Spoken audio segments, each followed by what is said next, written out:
सुप्रसिद्ध जैनाचार्य अध्यात्म योगी श्रीमद श्री बुद्धिसागर सुरेश्वर जी महाराज साहेब रचित श्री घंटाकर्ण महावीરની પંચ પૂજાઓ અત્યંત પ્રભાવિક છે। પ્રસ્તુત પૂજાનો પ્રત્યેક મંત્ર અને શબ્દ આત્માના કલ્યાણને કરનારો છે। શ્રી ઘંટાકર્ણ મહાવીર હાજરા હાજુર દેવ છે અને તેઓ સર્વ આદિ વ્યાધિ ઉપાધિ સંકટને દૂર કરનાર છે। આ ઘંટાકર્ણ મહાવીર મહાબળવાન દેવ છે। સાચા દિલથી જેઓ તેમનું સ્મરણ કરે છે, જાપ કરે છે, તેની સર્વ ચિંતાઓ અને સઘળી વિપદા તેઓ દૂર કરે છે। ओम घंटाकर्ण महावीर सर्वव्याधि विनाशक विस्फोटक भयं प्राप्ते रक्ष रक्ष महाबल यत्र त्वंतिष्ठसि देव लिखितोक्षर पंक्तिभिः रोगास्तत्र प्रणश्यन्ति वात पित्त कफोद्भवा तत्र राज भयं नास्ति यान्ति कर्णे जपाक्षयम् शाकीनीभूत वैताला राक्षसाः प्रभवन्ति न काले मरणं तस्य न च सर्पेण दृश्यते अग्निचोर भयं नास्ति ह्रीं घंटाकर्ण नमोऽस्तुते ठः ठः ठः स्वाहा।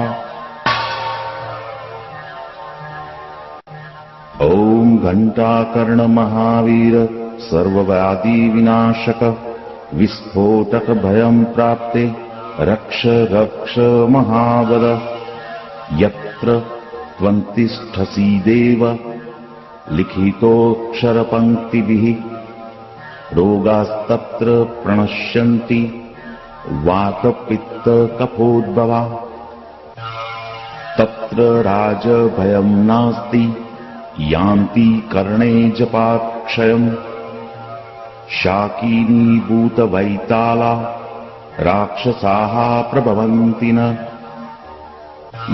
काले मरणं तस्य न च सर्पेण दृश्यते अग्निचोर भयं नास्ति ह्रीं घंटाकर्ण नमोऽस्तुते ठः ठः ठः स्वाहा। ओम घंटाकर्ण महावीर सर्वव्याधि विनाशक विस्फोटक भयं प्राप्ते रक्ष रक्ष महाबल यत्र त्वंतिष्ठसि देव लिखितोक्षर पंक्तिभिः रोगास्तत्र प्रणश्यन्ति वात पित्त कफोद्भवा तत्र राज भयं नास्ति यान्ति कर्णे जपाक्षयम् शाकीनीभूत वैताला राक्षसाः प्रभवन्ति न काले मरणं तस्य न च सर्पेण दृश्यते अग्निचोर भयं नास्ति ह्रीं घंटाकर्ण नमोऽस्तुते ठः ठः ठः स्वाहा। ओम घंटाकर्ण महावीर सर्वव्याधि विनाशक विस्फोटक भयं प्राप्ते रक्ष रक्ष महाबल यत्र त्वंतिष्ठसि देव लिखितोक्षर पंक्तिभिः रोगास्तत्र प्रणश्यन्ति वात पित्त कफोद्भवा तत्र राज भयं नास्ति यान्ति कर्णे जपाक्षयम् शाकीनीभूत वैताला राक्षसाः प्रभवन्ति न काले मरणं तस्य न च सर्पेण दृश्यते अग्निचोर भयं नास्ति ह्रीं घण्टाकर्णनमोऽस्तु ते ठः ठः ठः स्वाहा। ॐ घण्टाकर्णमहावीर सर्वव्याधिविनाशक विस्फोटकभयं प्राप्ते रक्ष रक्ष महाबल। यत्र त्वं तिष्ठसि देव लिखितोऽक्षरपङ्क्तिभिः रोगास्तत्र प्रणश्यन्ति वातपित्तकफोद्भवा। तत्र राजभयं नास्ति यान्ति कर्णे जपाक्षयम्। शाकिनीभूतवैताला राक्षसाः प्रभवन्ति न काले मरणं तस्य न च सर्पेण दृश्यते। अग्निचोरभयं नास्ति ह्रीं घण्टाकर्णनमोऽस्तु ते ठः ठः ठः स्वाहा। ॐ घण्टाकर्णमहावीर सर्वव्याधिविनाशक विस्फोटकभयं प्राप्ते रक्ष रक्ष महाबल। यत्र त्वं तिष्ठसि देव लिखितोऽक्षरपङ्क्तिभिः रोगास्तत्र प्रणश्यन्ति वातपित्तकफोद्भवा। तत्र राजभयं नास्ति यान्ति कर्णे जपाक्षयम्। शाकिनीभूतवैताला राक्षसाः प्रभवन्ति न काले मरणं तस्य न च सर्पेण दृश्यते। अग्निचोरभयं नास्ति ह्रीं घण्टाकर्णनमोऽस्तु ते ठः ठः ठः स्वाहा। ॐ घण्टाकर्णमहावीर सर्वव्याधिविनाशक विस्फोटकभयं प्राप्ते रक्ष रक्ष महाबल। यत्र त्वं तिष्ठसि देव लिखितोऽक्षरपङ्क्तिभिः रोगास्तत्र प्रणश्यन्ति वातपित्तकफोद्भवा। तत्र राजभयं नास्ति यान्ति कर्णे जपाक्षयम्। शाकिनीभूतवैताला राक्षसाः प्रभवन्ति न काले मरणं तस्य न च सर्पेण दृश्यते। अग्निचोरभयं नास्ति ह्रीं घण्टाकर्णनमोऽस्तु ते ठः ठः ठः स्वाहा। ॐ घण्टाकर्णमहावीर सर्वव्याधिविनाशक विस्फोटकभयं प्राप्ते रक्ष रक्ष महाबल। यत्र त्वं तिष्ठसि देव लिखितोऽक्षरपङ्क्तिभिः रोगास्तत्र प्रणश्यन्ति वातपित्तकफोद्भवा। तत्र राजभयं नास्ति यान्ति कर्णे जपाक्षयम्। शाकिनीभूतवैताला राक्षसाः प्रभवन्ति न काले मरणं तस्य न च सर्पेण दृश्यते। अग्निचोरभयं नास्ति ह्रीं घण्टाकर्णनमोऽस्तु ते ठः ठः ठः स्वाहा। ॐ घण्टाकर्णमहावीर सर्वव्याधिविनाशक विस्फोटकभयं प्राप्ते रक्ष रक्ष महाबल। यत्र त्वं तिष्ठसि देव लिखितोऽक्षरपङ्क्तिभिः रोगास्तत्र प्रणश्यन्ति वातपित्तकफोद्भवा। तत्र राजभयं नास्ति यान्ति कर्णे जपाक्षयम्। शाकिनीभूतवैताला राक्षसाः प्रभवन्ति न काले मरणं तस्य न च सर्पेण दृश्यते। अग्निचोरभयं नास्ति। ह्रीं घण्टाकर्णनमोऽस्तु ते। ठः ठः ठः स्वाहा। ॐ घण्टाकर्ण महावीर सर्वव्याधि विनाशक विस्फोटक भयं प्राप्ते रक्ष रक्ष महाबल। यत्र त्वन्तिष्ठसि देव लिखितोऽक्षरपङ्क्तिभिः रोगास्तत्र प्रणश्यन्ति वातपित्तकफोद्भवा। तत्र राजभयं नास्ति। यान्ति कर्णे जपात् क्षयम्। शाकिनीभूतवैताला राक्षसाः प्रभवन्ति न।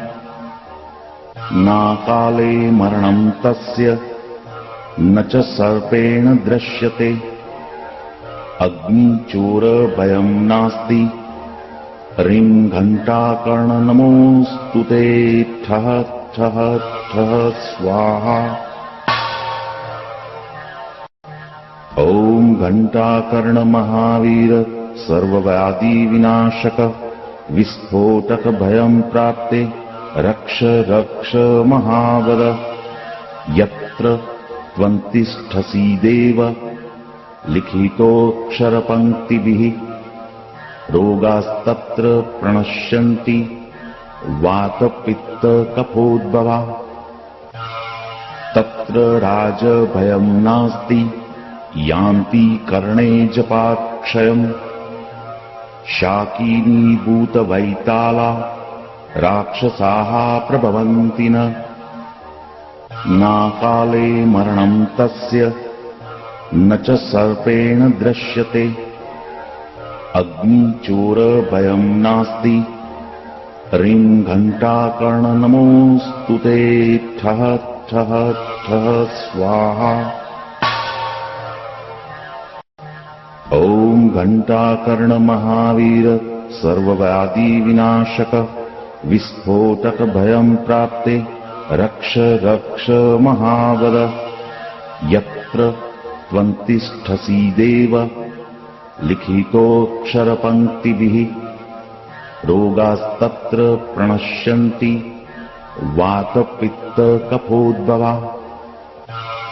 तत्र राजभयं नास्ति। यान्ति कर्णे जपात् क्षयम्। शाकिनीभूतवैताला राक्षसाः प्रभवन्ति न।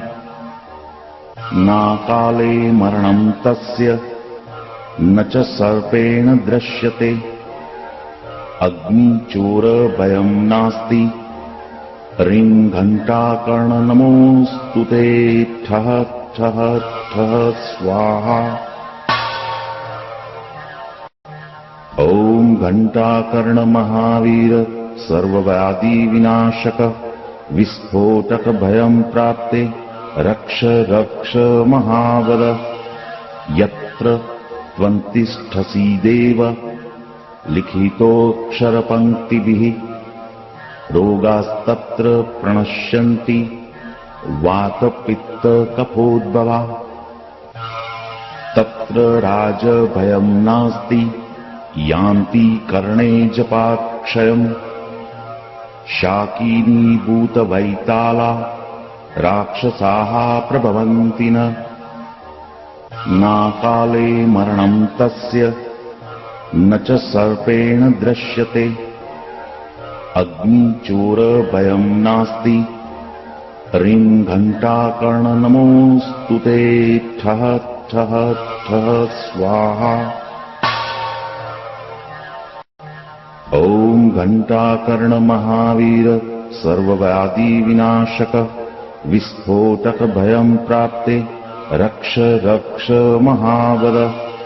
यत्र त्वन्तिष्ठसि देव लिखितोऽक्षरपङ्क्तिभिः रोगास्तत्र प्रणश्यन्ति वातपित्तकफोद्भवा। तत्र राजभयं नास्ति। यान्ति कर्णे जपात् क्षयम्। शाकिनीभूतवैताला राक्षसाः प्रभवन्ति नाकाले मरणं तस्य न च सर्पेण दृश्यते अग्निचोरभयं नास्ति ह्रीं घण्टाकर्णनमोऽस्तु ते ठः ठः ठः स्वाहा। ॐ घण्टाकर्ण महावीर सर्वव्याधि विनाशक विस्फोटक भयं प्राप्ते रक्ष रक्ष महावद यत्र त्वन्तिष्ठसि देव लिखितोऽक्षरपङ्क्तिभिः रोगास्तत्र प्रणश्यन्ति वातपित्तकफोद्भवा तत्र राजभयं नास्ति यान्ति कर्णे जपाक्षयम् शाकिनीभूतवैताला राक्षसाः प्रभवन्ति नाकाले मरणं तस्य न च सर्पेण दृश्यते अग्निचोरभयं नास्ति ह्रीं घण्टाकर्णनमोऽस्तु ते ठः ठः ठः स्वाहा। ॐ घण्टाकर्ण महावीर सर्वव्याधि विनाशक विस्फोटक भयं प्राप्ते रक्ष रक्ष महावद यत्र त्वन्तिष्ठसि देव लिखितोऽक्षरपङ्क्तिभिः रोगास्तत्र प्रणश्यन्ति वातपित्तकफोद्भवा तत्र राजभयं नास्ति यान्ति कर्णे जपाक्षयम् शाकिनीभूतवैताला राक्षसाः प्रभवन्ति नाकाले मरणं तस्य न च सर्पेण दृश्यते अग्निचोरभयं नास्ति ह्रीं घण्टाकर्णनमोऽस्तु ते ठः ठः ठः स्वाहा। ॐ घण्टाकर्ण महावीर सर्वव्याधि विनाशक विस्फोटक भयं प्राप्ते रक्ष रक्ष महावद यत्र त्वन्तिष्ठसि देव लिखितोऽक्षरपङ्क्तिभिः रोगास्तत्र प्रणश्यन्ति वातपित्तकफोद्भवा तत्र राजभयं नास्ति यान्ति कर्णे जपाक्षयम् शाकिनीभूतवैताला राक्षसाः प्रभवन्ति नाकाले मरणं तस्य न च सर्पेण दृश्यते अग्निचोरभयं नास्ति ह्रीं घण्टाकर्णनमोऽस्तु ते ठः ठः ठः स्वाहा।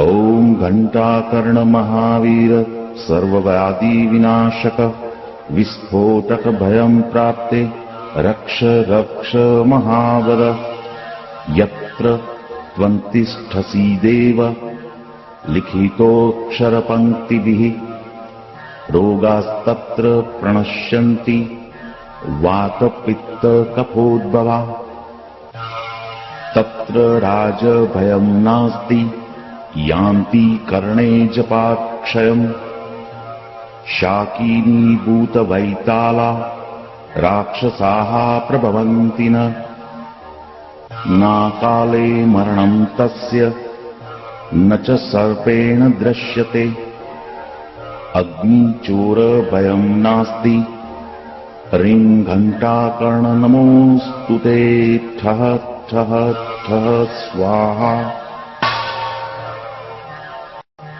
ॐ घण्टाकर्ण महावीर सर्वव्याधि विनाशक विस्फोटक भयं प्राप्ते रक्ष रक्ष महावद यत्र त्वन्तिष्ठसि देव लिखितोऽक्षरपङ्क्तिभिः रोगास्तत्र प्रणश्यन्ति वातपित्तकफोद्भवा तत्र राजभयं नास्ति यान्ति कर्णे जपाक्षयम् शाकीनीभूतवैताला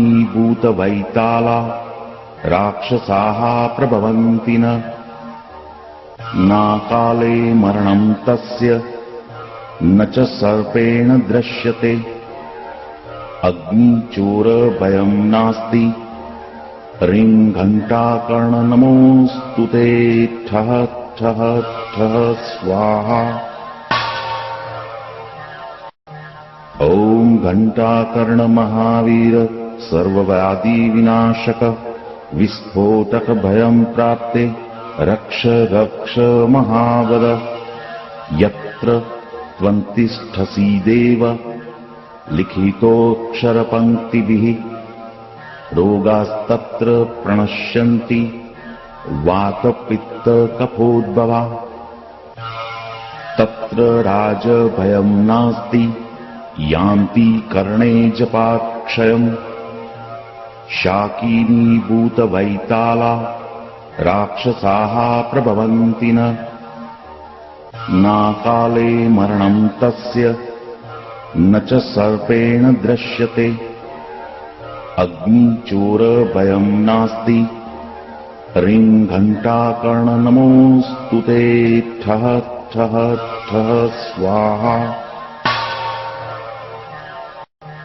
ॐ घण्टाकर्ण महावीर सर्वव्याधि विनाशक विस्फोटक भयं प्राप्ते रक्ष रक्ष महावद यत्र त्वन्तिष्ठसि देव लिखितोऽक्षरपङ्क्तिभिः रोगास्तत्र प्रणश्यन्ति वातपित्तकफोद्भवा तत्र राजभयं नास्ति यान्ति कर्णे जपाक्षयम् शाकीनीभूतवैताला राक्षसाः प्रभवन्ति न नाकाले मरणं तस्य न च सर्पेण दृश्यते अग्निचोरभयं नास्ति रिङ्घण्टाकर्णनमोऽस्तु ते ठः ठः ठः स्वाहा।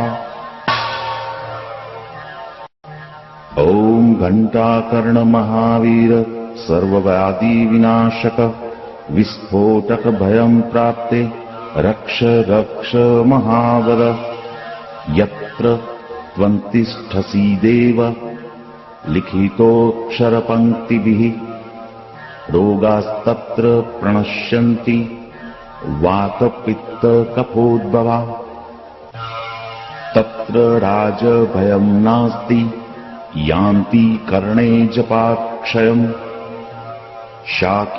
शाकीनीभूतवैताला राक्षसाः प्रभवन्ति न नाकाले मरणं तस्य न च सर्पेण दृश्यते अग्निचोरभयं नास्ति रिङ्घण्टाकर्णनमोऽस्तु ते ठः ठः ठः स्वाहा। ॐ घण्टाकर्ण महावीर सर्वव्याधि विनाशक विस्फोटक भयं प्राप्ते रक्ष रक्ष महावद यत्र त्वन्तिष्ठसि देव लिखितोऽक्षरपङ्क्तिभिः रोगास्तत्र प्रणश्यन्ति वातपित्तकफोद्भवा तत्र राजभयं नास्ति यान्ति कर्णे जपाक्षयम् शाकीनीभूतवैताला राक्षसाः प्रभवन्ति न नाकाले मरणं तस्य न च सर्पेण दृश्यते अग्निचोरभयं नास्ति रिङ्घण्टाकर्णनमोऽस्तु ते ठः ठः ठः स्वाहा। ॐ घण्टाकर्ण महावीर सर्वव्याधि विनाशक विस्फोटक भयं प्राप्ते रक्ष रक्ष महावद यत्र त्वन्तिष्ठसि देव लिखितोऽक्षरपङ्क्तिभिः रोगास्तत्र प्रणश्यन्ति वात पित्त कफोद्भवा तत्र राजभयं नास्ति यान्ति कर्णे जपाक्षयम् शाकीनी भूतवैताला राक्षसाः प्रभवन्ति न काले मरणं तस्य न च सर्पेण दृश्यते अग्निचोरभयं नास्ति ह्रीं घण्टाकर्ण नमोऽस्तु ते ठः ठः ठः स्वाहा। ओम घंटाकर्ण महावीर सर्वव्याधि विनाशक विस्फोटक भयं प्राप्ते रक्ष रक्ष महावद यत्र त्वन्तिष्ठसि देव लिखितोऽक्षरपङ्क्तिभिः रोगास्तत्र प्रणश्यन्ति वातपित्त कफोद्भवा तत्र राजभयं नास्ति यान्ति कर्णे जपाक्षयम् शाकीनी भूतवैताला राक्षसाः प्रभवन्ति न काले मरणं तस्य न च सर्पेण दृश्यते अग्निचोरभयं नास्ति ह्रीं घण्टाकर्ण नमोऽस्तु ते ठः ठः ठः स्वाहा। ओम घंटाकर्ण महावीर सर्वव्याधि विनाशक विस्फोटक भयं प्राप्ते रक्ष रक्ष महावद यत्र त्वन्तिष्ठसि देव लिखितोऽक्षरपङ्क्तिभिः रोगास्तत्र प्रणश्यन्ति वातपित्त कफोद्भवा तत्र राजभयं नास्ति यान्ति कर्णे जपाक्षयम् शाकीनी भूतवैताला राक्षसाः प्रभवन्ति न काले मरणं तस्य न च सर्पेण दृश्यते अग्निचोरभयं नास्ति ह्रीं घण्टाकर्ण नमोऽस्तु ते ठः ठः ठः स्वाहा। ओम घंटाकर्ण महावीर सर्वव्याधि विनाशक विस्फोटक भयं प्राप्ते रक्ष रक्ष महावद यत्र त्वन्तिष्ठसि देव लिखितोऽक्षरपङ्क्तिभिः रोगास्तत्र प्रणश्यन्ति वातपित्त कफोद्भवा तत्र राजभयं नास्ति यान्ति कर्णे जपाक्षयम् शाकीनी भूतवैताला राक्षसाः प्रभवन्ति न काले मरणं तस्य न च सर्पेण दृश्यते अग्निचोरभयं नास्ति ह्रीं घण्टाकर्ण नमोऽस्तु ते ठः ठः ठः स्वाहा। ओम अर्हं महावीर शांतिः शांतिः शांतिः। ओम अर्हं महावीर शांतिः शांतिः शांतिः। ओम अर्हं महावीर शांतिः शांतिः शांतिः। ओम अर्हं महावीर शांतिः शांतिः शांतिः। ओम अर्हं महावीर शांतिः शांतिः शांतिः। ओम अर्हं महावीर शांतिः शांतिः शांतिः। ओम अर्हं महावीर शांतिः शांतिः शांतिः। ओम अर्हं महावीर शांतिः शांतिः शांतिः। ओम अर्हं महावीर शांतिः शांतिः शांतिः। ओम अर्हं महावीर शांति शांति शांति। ओम अर्हं महावीर शांति शांति शांति।